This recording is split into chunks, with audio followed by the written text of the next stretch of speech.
Всем привет! Меня зовут Саида Нариман, я мама двух подростков и не понаслышке знаю, что такое подростковый кризис.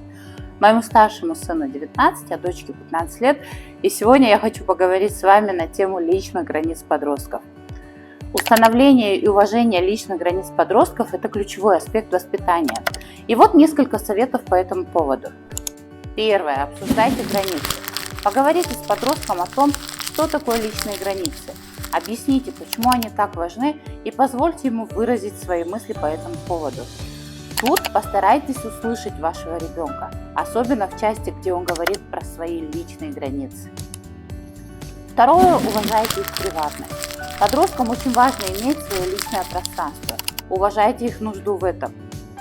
Например, не входите в их комнату без стука. Это, казалось бы, такое важное правило, но многие родители им пренебрегают.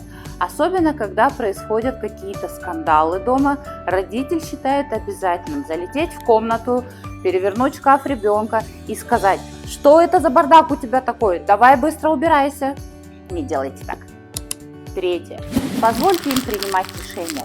Дайте подросткам возможность принимать собственные решения и обязательно нести за них ответственность. Это поможет им чувствовать, что их мнение и желания уважаются. Четвертое. Учите устанавливать границы. Помогите вашему подростку научиться говорить «нет» и устанавливать свои границы с другими людьми. Это очень важный навык для их самоуважения и самоопределения. Я с детства учила своих детей говорить «нет» даже мне. Да, это неудобно для родителей, неудобно для окружающих, но как жизненно важно для дальнейшей жизни вашего ребенка. И последнее.